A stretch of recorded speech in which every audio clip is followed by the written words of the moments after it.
अस्सलाम वालेकुम वरहमतुल्लाहि बरकातुहू। अल्हम्दुलिल्लाह डोमेन 8 हमने स्टार्ट कर दिया है। मैंने इसका पार्ट 1 और पार्ट 2 रिकॉर्ड कर चुकी हूँ और आज मैं है ना पार्ट 3 रिकॉर्ड करने वाली हूँ। डोमेन 8 क्या है? Software development security. और मैंने है ना पार्ट 2 को पॉइंट नंबर 14 पर स्टॉप किया था और आज मैं पार्ट 3 को पॉइंट नंबर 15 पर स्टार्ट करती हूँ। Point number 15 क्या है? Control specification development. During the development of control specification, you should analyze the system from a number of security perspective.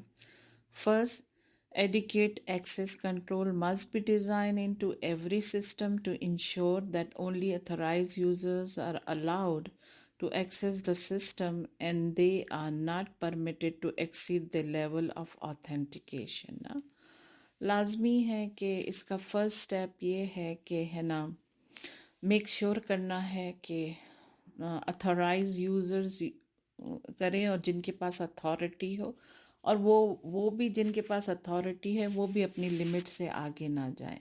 Second, the system must maintain the confidentiality of vital data through the use of appropriate encryption and data protection technologies. ना दूसरा इसका ये है कि confidentiality का बहुत ज़्यादा ख्याल रखा जाए, स्पेशली वो डेटा जो बहुत इम्पॉर्टेंट और सीक्रेट है वो इंक्रिप्शन में होना चाहिए और जो भी डेटा टेक्नोलॉजी है उसके प्रोटेक्शन की उसे इस्तेमाल करना है.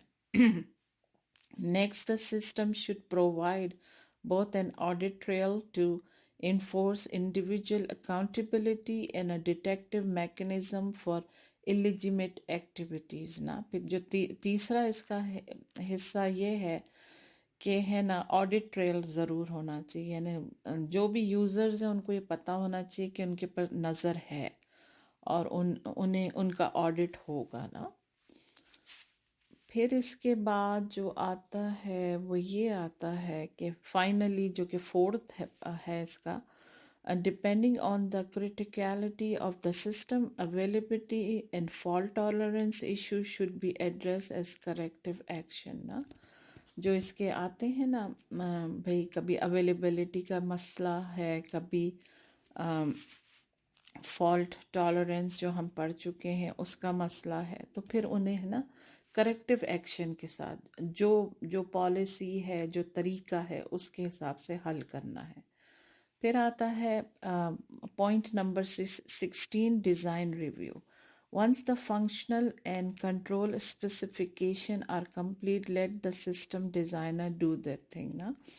ये जब सब चीज़ें मुकम्मल हो जाती हैं तो फिर डिज़ाइनर जो होता है ना, जो सॉफ्टवेयर डेवलपर होता है, वो फिर अपना काम शुरू करता है. After the design team completes the formal design documents, a review meeting with the stakeholders should be held to ensure that everyone is in agreement that the process is still on track for the successful development of a system with the desired functionality ना. यानी कि जब सब चीज़ें clear हो गई हैं security की, तो फिर जो है ना वो टीम जब है ना फिर बैठती है, डॉक्यूमेंट्स तैयार करती है और जो स्टेक होल्डर्स हैं उनके सामने रखती है ताकि वो भी अच्छी तरह इस चीज़ को समझ लें और एग्री कर लें. क्योंकि अगर बाद में जाके कोई डिसएग्रीमेंट या डिस्प्यूट हुआ तो फिर वो बहुत महंगा पड़ जाता है. तो शुरू में ही हर चीज़ को क्लियर कर लेना चाहिए और अगर जब क्लियर हो जाए तो फिर है ना इसका काम जो भी सोचा है, जैसा भी सोचा है और जो कुछ प्लान किया है वैसा होना चाहिए. फिर आता है point number 17, coding. Now it's time for the software developer to start writing code ना. फिर आता है point number 18, code review walk through. Project manager should schedule several code review walk through meeting at various milestones throughout the coding process. The meeting plays an instrumental role in ensuring that the code produced by the various development teams perform according to the specification. ये फिर है ना coding का जो है ना review शुरू होता है ना, और कोडिंग का रिव्यू भी बहुत ही एहतियात के साथ और बहुत ज़्यादा उसके साथ किया जाता है, क्योंकि मुझे मालूम है मेरा बेटा सॉफ्टवेयर डेवलपर है, तो वो लोग जो हैं कितनी चीज़ों में जो है पूरा वॉक थ्रू होता है और बहुत ज़्यादा इस पर ध्यान दिया जाता है कि कहीं कोई गलती ना छोड़ी जाए।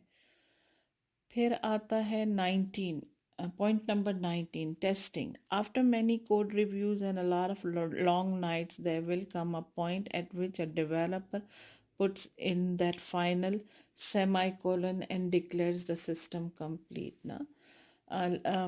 जो सॉफ्टवेयर डेवलपर होते हैं वो बहुत बहुत देर तक बैठे रहते हैं और अपनी कोडिंग करते रहते हैं। मैं अपने बेटे को देखती हूँ तो मुझे ऐसा लगता है कि बहुत ही बेजार कुन काम है और बहुत बैठने का काम है ना, and it's a tough job. तो ये है कि है ना, फिर है ना, आखिरकार जब सब चीज़ें अपने हिसाब से हो जाती हैं और सारे लोग एग्री कर जाते हैं, तो फिर है ना सॉफ्टवेयर डेवलपर क्या करता है, डिक्लेयर करता है ना, सेमाई कॉलन लगा देता है कि भाई सिस्टम को कंप्लीट हो चुका है। Once the developer are satisfied that the code works properly, the process move into user acceptance testing (UAT), where user verified that the code meets the requirement and formally accept it as ready to move into the production use ना, फिर लाजमी production के use के लिए इस्तेमाल होता है। फिर आता है point number 20, maintenance and change management. Once a system is operational, a variety of maintenance tasks are necessary to ensure continued operation in the face of changing operational, data processing, storage and environment requirement ना।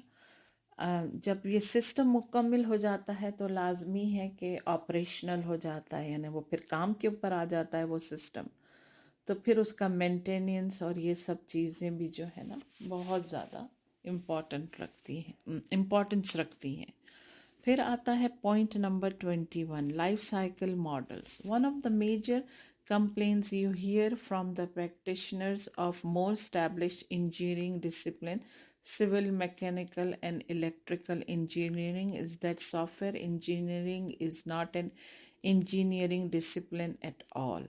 Winston Roy and Barry Boehm proposed several software development lifecycle (SDLC) models to help guide the practice towards formalized processes.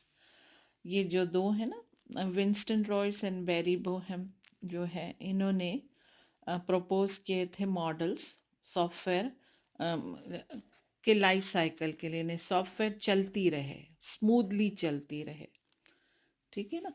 फिर आता है point number 22, waterfall model. Waterfall model क्या है? The iterative, जो जिसका मतलब है repetitions life cycle model with feedback loop.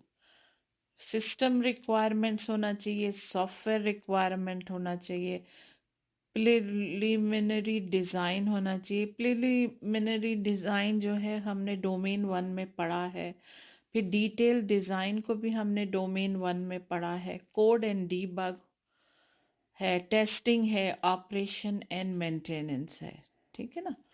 फिर आता है spiral model.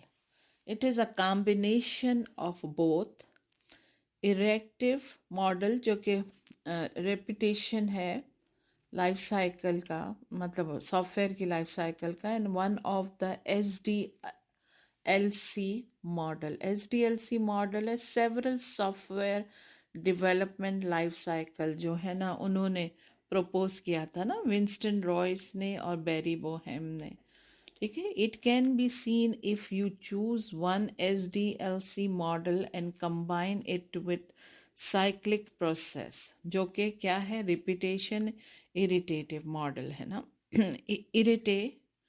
iterative model. The model considers risk, which often goes unnoticed by most model ना। मॉडल्स भी रिस्क कैरी करते हैं, कोई इंसान परफेक्ट चीज़ तो नहीं बना सकता है ना, The model starts with determining objective and constraint of the software at the start of one it, iteration. ठीक है ना. Next phase is prototyping. अच्छा, जो दूसरा फेज होगा, पहला फेज तो रिपीट करना है, रिपीटेशन करना है, देखना है कि कहीं कोई फ्लॉ तो नहीं है. फिर नेक्स्ट फेज है प्रोटोटाइपिंग. प्रोटोटाइपिंग क्या होता है कि कोई भी चीज़, जैसे पहली दफ़ा किसी चीज़ का बनना, जैसे ब्रांड होता है और फिर उसके जेनेरिक बनते हैं ना. तो किसी चीज़ का पहले तो बनना, पहला तो होता ही है ना. कोई चीज़ बनती है फिर उसके जेनेरिक बनते हैं ना. ठीक है ना. तो next phase is prototyping the software. This include risk analysis. ठीक है, इसमें रिस्क एनालिसिस भी होता है. Then one standard SDLC model is use to build the software. ठीक है. The fourth stage of the plan for the next iteration is prepare. चलें अब देखते हैं कि what is develop first. Critical high risk functions are developed first. ना, जितने भी हाई रिस्क फंक्शंस हैं उनको पहले डेवलप किया जाता है ताकि उन्हें अच्छी तरह से जान लिया जाए कि उनमें क्या क्या फॉल्ट्स है ना. This model provides early indication of the existence of risk without much cost. ना, शुरू में ही अगर पता चल जाती है ना गलतियां हैं, वॉनरेबिलिटीज़ हैं, तो बहुत कॉस्ट इफेक्टिव भी होता है और टाइम भी बहुत सेव होता है. How does the user benefit. User इसको कैसे बेनिफिट करता है. User can be closely tied to all life cycle steps. User can see the system early because of rapid prototyping tools, early and frequent feedback from the user. ना, user को इससे ये फ़ायदा होता है कि वो जो है ना, उसको है ना, वो उससे एक तो फीडबैक मिल जाता है कि भाई मैंने ये चीज़ बनाई है, आप बताइए कैसी है. ठीक है, सही चल रही है, हर चीज़ उसमें सही है. तो ये बहुत अच्छी बात है कि शुरू में ही उसका फीडबैक मिल जाता है ना. अब देखिए, मैं जो है ना पार्ट नंबर 3 को जो है ना पॉइंट नंबर 23 पर स्टॉप करती हूँ. ठीक है, और मैं पार्ट 4 को पॉइंट नंबर 24 से स्टार्ट करूँगी. Thank you for listening. अस्सलाम वालेकुम.